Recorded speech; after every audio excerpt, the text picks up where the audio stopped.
வணக்கம் நண்பர்களே. இந்தியாவின் ஒவ்வொரு மாநிலத்தையும் பற்றி தெரிந்து கொள்ளும் இந்த தொடரில் இன்று நாம் பார்க்கப் போவது ஆந்திர பிரதேசம். ஆந்திர பிரதேசம் இந்தியாவின் தென்கிழக்கு பகுதியில் அமைந்துள்ள ஒரு முக்கியமான மாநிலம். இதன் தலைநகரம் அமராவதி, அதே சமயம் விசாகப்பட்டினம் இந்த மாநிலத்தின் மிகப்பெரிய நகரமும் முக்கிய துறைமுக நகரமும் ஆகும். ஒரு காலத்தில் ஹைதராபாத் ஆந்திர பிரதேசத்தின் தலைநகரமாக இருந்தது.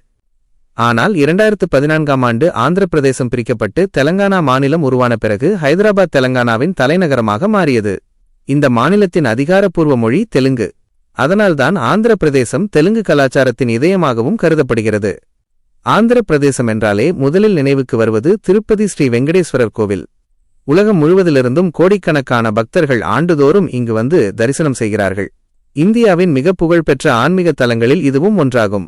இந்த மாநிலத்தின் வளர்ச்சிக்கு கோதாவரி மற்றும் கிருஷ்ணா ஆகிய இரண்டு பெரிய நதிகள் முக்கிய பங்கு வகிக்கின்றன.